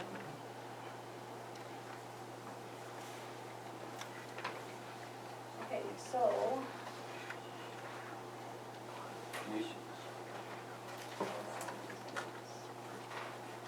Can you amend your, the motion to say JV softball coach, not softball coach? I mean, that could be interpreted as the varsity softball coach maybe. yes, then we should redo the motion then. We need to make an amended motion, which is fine. So, we're gonna make an amended motion to, an amended motion to approve the hiring of Tracy Tamlin as girls varsity track coach, spring 2026 season. Morgan Brando, JV softball coach, spring 2026 season. And Mariah Myers as varsity cheer coach for the fall 2026 season. I'll make that motion. Motion made by Matt, Support. support by Tim. Richard Pilon, Yes. Tim Tarcek, Yes. Deborah Buhner, Yes. Matt Malarchak, Yes. Travis Neville, Yes. Julie LaHila. Yes. Okay, so now we are to the point of public comment. I do have several on the same subject. So as we go through this, if you would like to consolidate it, that would be fine. If not, that would be fine also. I would like to refer you to the rules. There is a 5-minute limit of speaking. I'll call as they were handed to me. I do have one question I need an answer to before we can proceed. And I'm not quite sure of the answer. One of the people who would like to speak does not live in Sheboygan, but they do have students in our district. So is that, it's usually you have to live in the district, but they do have students in the district. I'm not positive. I mean, I believe the assumption would be since the parent has students in the school district, they would have a right to public comment, but I'm not an attorney. But Okay. that's what I would, that would And I be my know best it's guess. not in Robert's rule anywhere, so that's fine. Okay, We can make an exception, I believe, as a board. Would you like that in the form of a motion? just in case there's any issues with it, yes, let's make a motion to make sure that it's okay with everybody. So I would need a motion to allow someone who lives out of Sheboygan district but has children in the district to be able to speak at public comment. I'll make that motion. Motion made by Travis, Support. support by Tim. Chris? Richard Pilon, Yes. Tim Tarcek, Yes. Deborah Buhner, Yes. Matt Malarchak, Yes. Travis Neville, Yes. Julie LaHila. Yes. Okay, so the first person is Jamie Westfall, if you'd like to step right up to the podium. Before you begin, I would like to remind you not to use names when you are speaking of because we've already had a letter from Jamie, so we know who people, if they're talking about the same thing, who that person is, and to be fair to the person, just as we would a student or an administrator or a teacher, we would not use their name in public comment. So I'm asking you not to.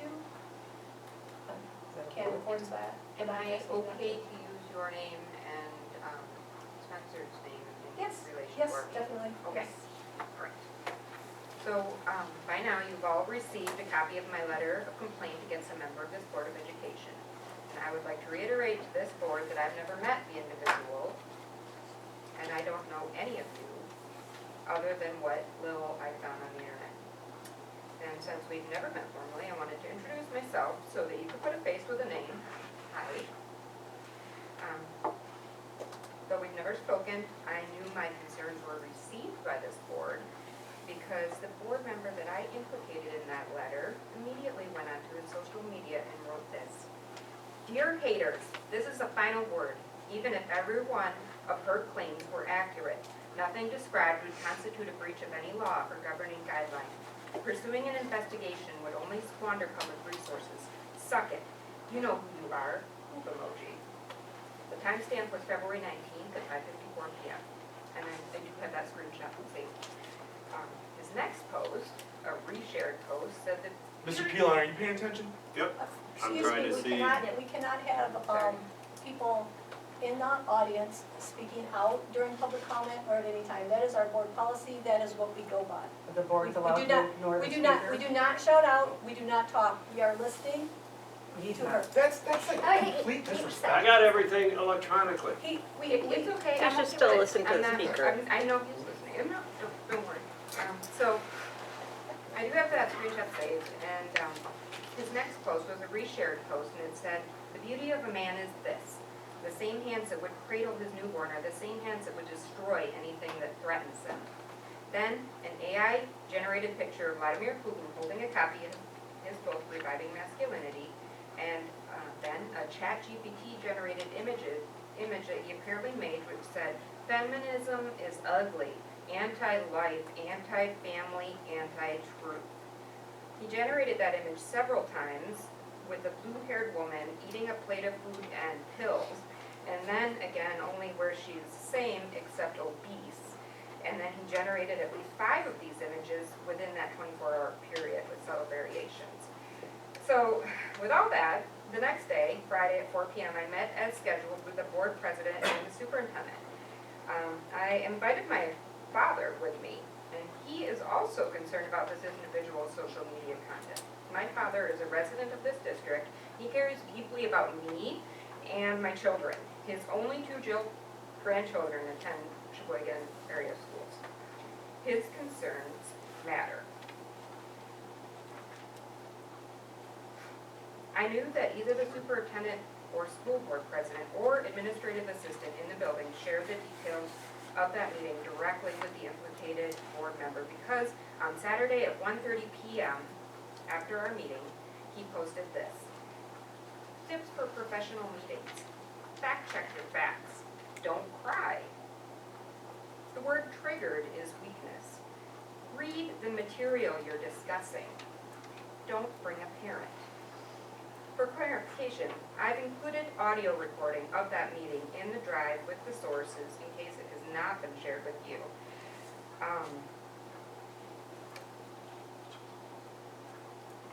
Mr. Byrd said he would send notes to the board, and I didn't expect that those Byrd notes would say things that I would like I was crying or that I was triggered. The audio will provide context for you if that's what you read. I hope you will listen to what I had to say in my own words. And after seeing this board member's post on Substack with that information, I emailed Mr. Byrd and Ms. Lohila for a copy of the notes that they sent to the board so I could look them over for accuracy. Mr. Byrd responded to me promptly on Monday morning with his notes, and they weren't entirely congruent with what I wrote in, or what I said in that meeting, which is another reason why I'm glad I have audio. I didn't even know that the individual who received the book was recently expelled, so that was a new information to me. So more importantly though, Mr. Byrd's notes made no mention of my father being present at that meeting. They made no mention of me crying, and they made no mention of me being triggered. These details are important because remember, the board member implicated clearly knew that these details from that private meeting, and he posted them on his Substack where I would see them. More information about me was provided to this board member than I was informed was provided about me by Mr. Byrd. So I asked this board to consider this. You don't have to answer me, just keep it in your mind. Did Ms. Lohila or Mr. Byrd tell you that I was triggered? Did they tell you I cried? Did they tell you I brought my father to the meeting? Because someone told this information to one board member so that he could share it on the internet. And as I explained in my letter, I did not grant you access to the links and the sources yet. And that's because I hope that this board will care enough about the parents' sincere concern to investigate the matter and provide me the responses I requested from you all. If you're willing to investigate and respond to my letter, let me know and I will release the sources. I have a drive, it's a Google Drive, and it's full of the corroborating supplemental material that is referenced in the letter. And thank you for listening, thank you for your service to the community, I appreciate what you do here, and don't know how you have any time left to be posting stuff like that on the internet. Thank you. Thank you.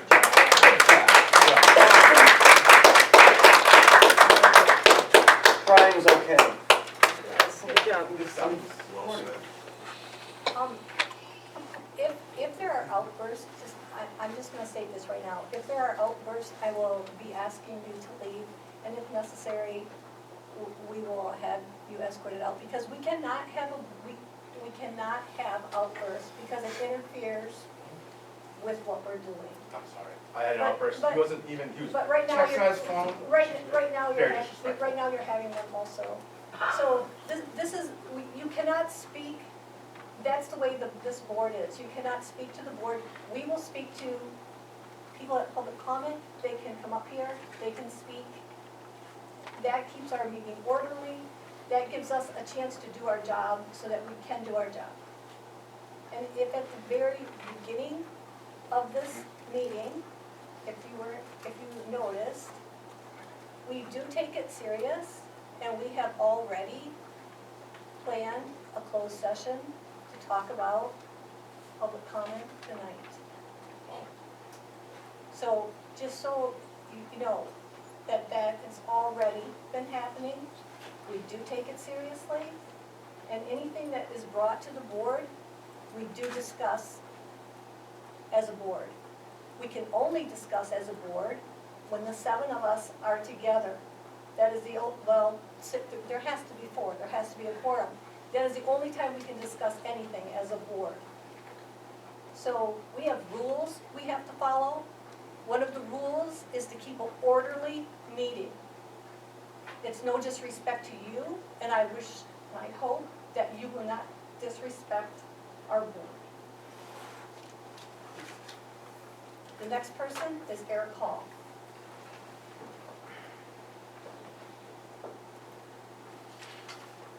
My name is Eric Hall. I live at 6869 Chippewa Trail.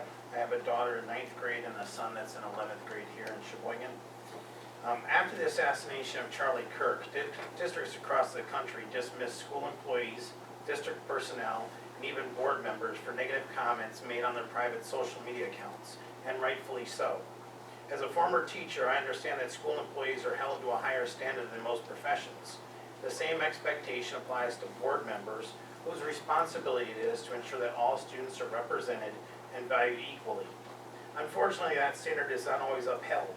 When board members publicly post statements such as, quote, racist jokes are the funniest jokes, end quote, or claim that, quote, female teachers don't know how to handle boys, end quote, or suggest that, quote, bullying and hazing serve a purpose, end quote, serious concerns arise.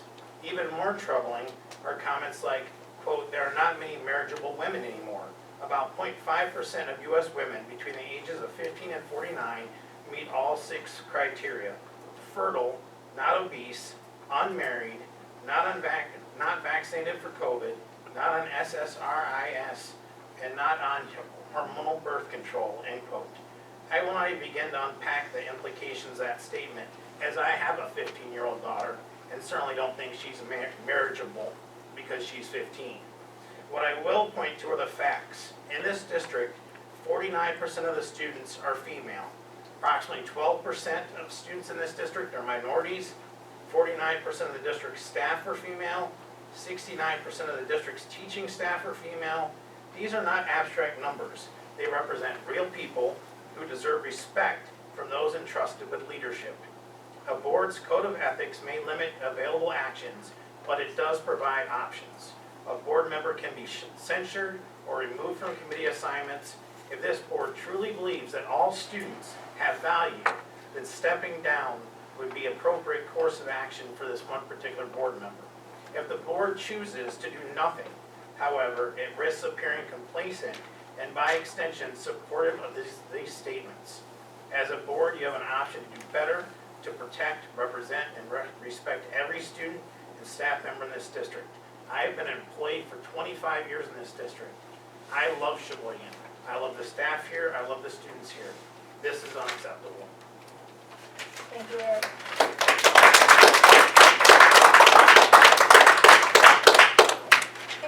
Okay, the next person is Jenna Lindholm. I almost called you your maiden name.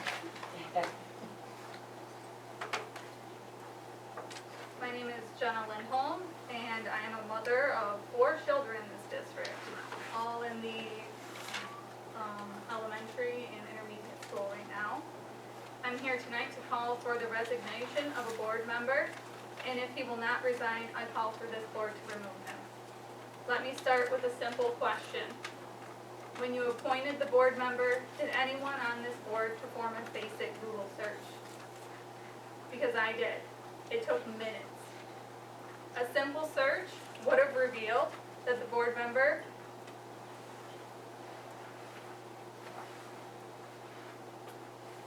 has been removed or placed on leave from student-facing roles in 2 other school districts. In 2012, while working as a teacher, he was arrested on drug charges and placed on leave. In 2021, he was fired as a coach for using his podcast to viciously attack an 8th grade student with profanity. The district called the conduct inappropriate, and he was terminated. 2 red flags this board missed. Additionally, a simple Google search would have also revealed the board member has published writings promoting a version of masculinity that lists violence as a positive and desirable trait.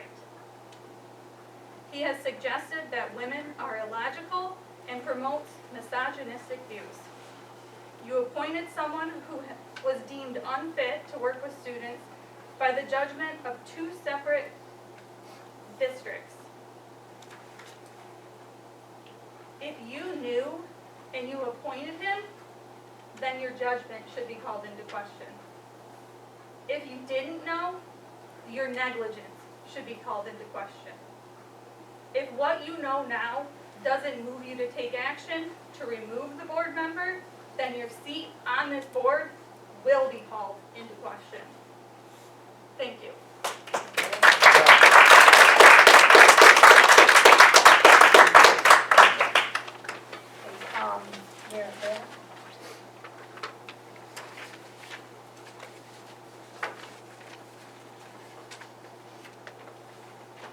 Hello, my name is Merritt Brandt. I don't have children in this district, but I care about my community. In February 2025, I made a complaint about a board trustee to Julie Lovila. I'm not there, right? That's right. I showed her several videos of this board member's podcast that had caused me to be extremely concerned about his moral fitness to be a board member. Those video clips included this board member telling a story about a dad teaching a 4th grader how to fight so that he can defend himself after he was bullied in school that day, because that's important. Another clip in which this board member characterized coaching girls as a disaster, and they could not be motivated like boys because they get too emotional and they fall apart. The third example was a video of this man's podcast about how schools fail boys. It's clear by viewing this board member's videos and other publications that his only concern with our schools is boys. He espouses gender bias in his brand. He makes frequent derogatory, inflammatory statements against school systems. He has a personal pursuit of changing school structures to better suit the needs of boys and is currently marketing those to school superintendents around the nation. The most recent publication I have seen by this board member was dated February 16th, 2026. I viewed this on Substack. The title is "School is Failing Boys." In an article filled with sexist rhetoric, he promotes the views that schools are, quote, crushing boys. He accuses, quote, the modern education system is a soft, bureaucratic assembly line that treats boyhood like a behavioral disorder. Another publication I read on Substack was titled "Masculine Attraction and How Women F It Up," and that was Christmas Eve 2025, containing this graphic representation stating career women make inferior mothers.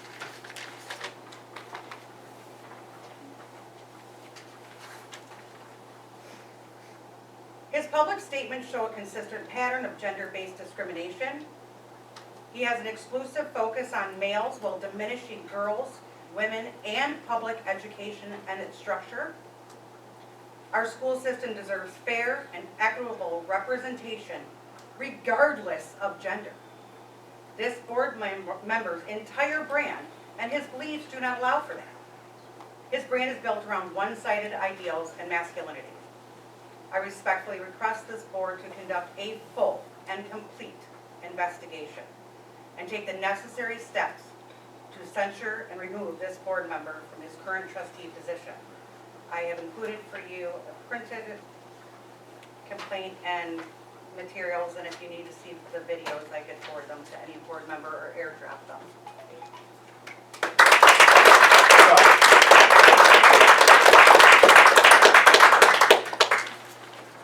Okay, Kate Lindsay.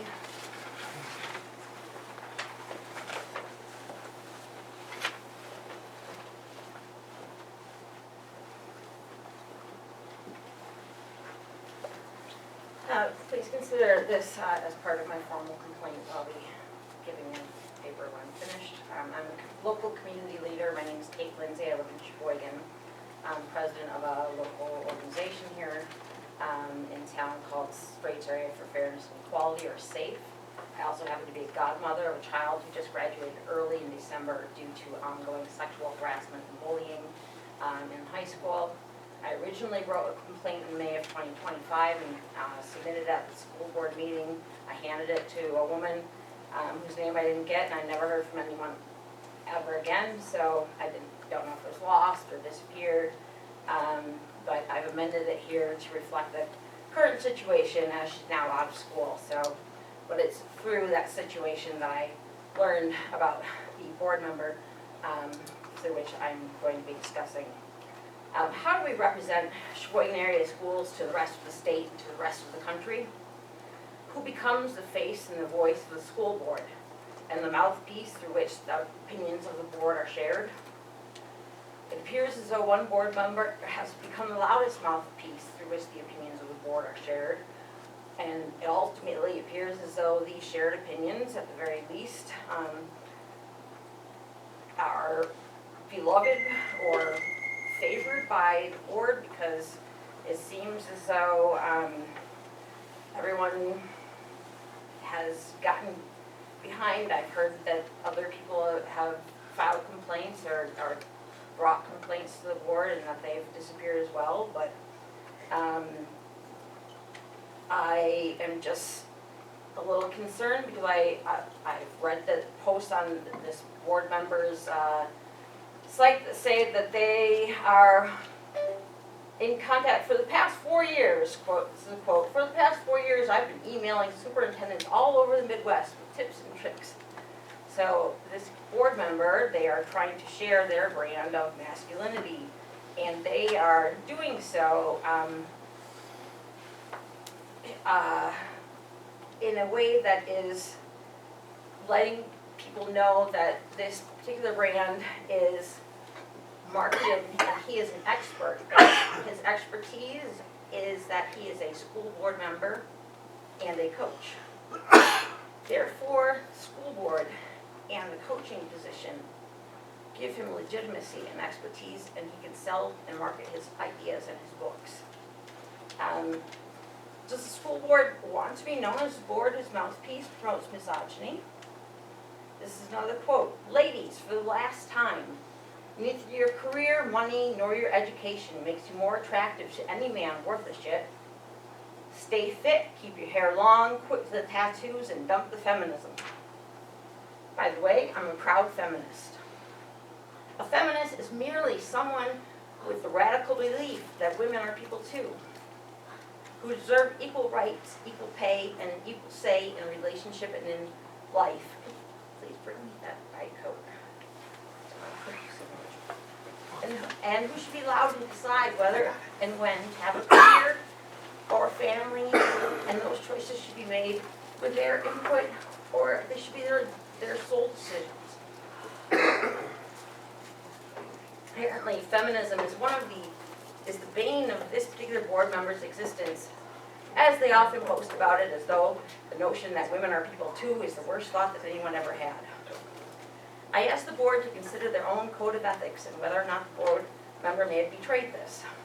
Code of Ethics point 1 indicates that the board member's primary concern should be the educational welfare of the students attending the schools in the district.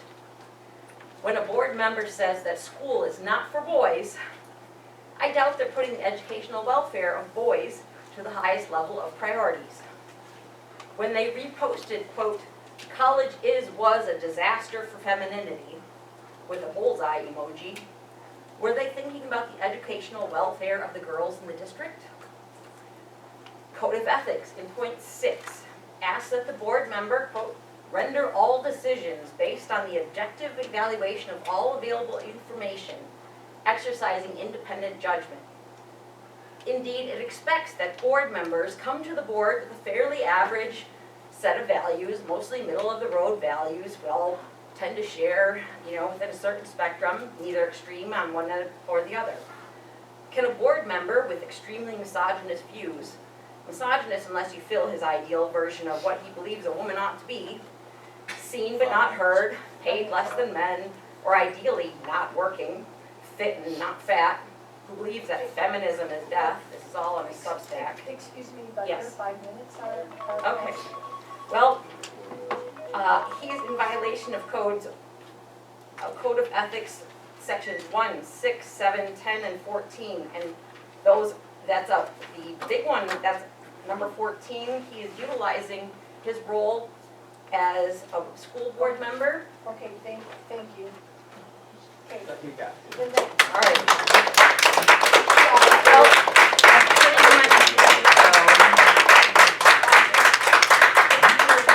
pretty that. Thank you. Okay, so, David Martin? Hello, everybody. My name is David Martin. I've had several kids go to the school system. I have grandchildren in the school system, so I do care about the school system. So I came in here to talk about a certain book I had heard about, but I must say first, I'm rarely shocked, but what I heard today, I'm very shocked. The things that have come out of this person's social media about I'm amazed. I'm amazed he's even part of the school board. But maybe, he didn't look into his past, so like the young lady said earlier, correct that still. But anyways, on to the book. So, to my understanding, I thought all books that are allowed to the children, they have to go through some kind of process to be allowed. I'm not sure if the board agreed to this book to be passed around to students. It sounds very unsolicited to me. I've not read this book, but I'm assuming it came from the gentleman, the podcast I listened to, the social media. I'm pretty sure the book's probably vitriol and misogynist also, but I'm not sure. Maybe I'll actually poison my mind and read it someday. Maybe. Anyways, that would be, to me, if it's allowed, any person can give a book to a teacher, and they can just give out this book. Whether it be the Bible, Howard Zin's People's History of America, Mein Kampf.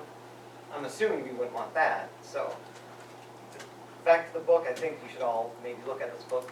If you're still gonna allow it to be given to the students, maybe reconsider it. That's all I have.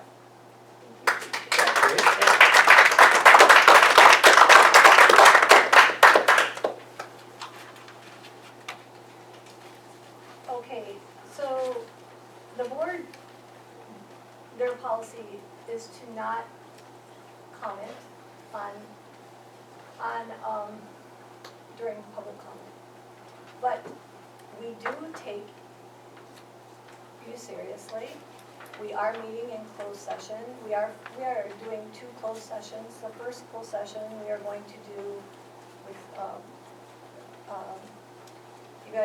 the mid-evaluation for Spencer, which we are mandated by law to do. And then after that, we will come back and we will give our result. We do all motions in public. And then we will again go back into closed session and we will discuss the conduct of the board conduct, that public comment that we have gotten. We will issue a public statement after we are done with our investigation. Spencer has done an amazing job of starting that investigation. We will come back after our closed session, and then we will give our, we don't know what we'll give because we have not had the discussion yet. So we will come back after closed session. So at this point, I need a motion to go into closed session. Oh, wait, one more thing. If your phone number is on here, I will personally call every one of you within the next couple days. Okay. So I need a motion. Get to the right page here. A motion to move to closed session for the purpose of a superintendent mid-year evaluation. I'll make that motion. Support. Motion made by Matt, supported by Tim. Okay, thank you for coming. What? Oh, yes, I forgot about that. Richard Pima. Will the board respond or post it Tim online? Tarjas. Yes. Deborah Buhner. Yes. Matt Malarchek. Travis No, I'm sorry, we're coming up behind you.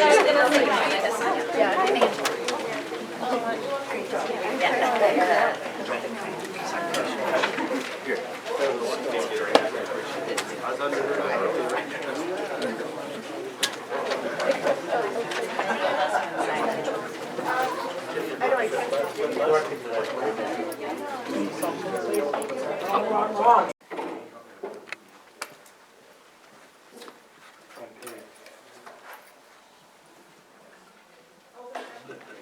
You have to camera back on or no? Yeah. Oh, so it's okay. Yeah.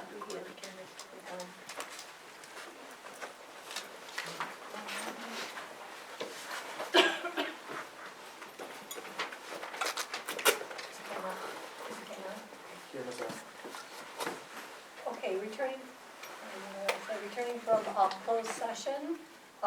During closed session, we went through Spencer's mid-year evaluation.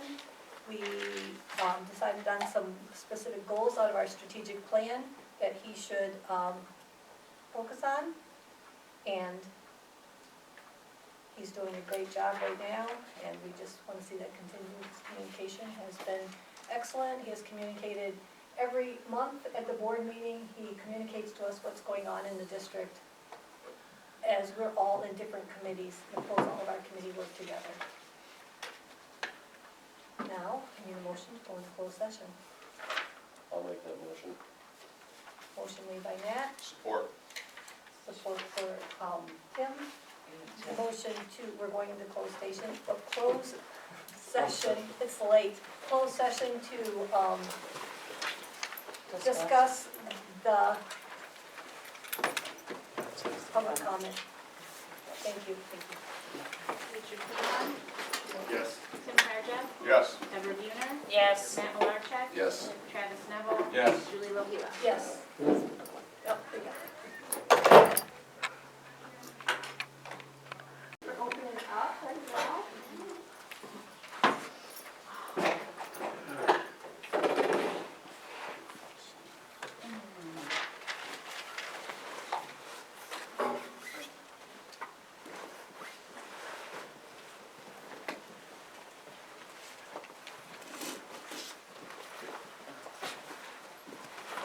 We got the camera on.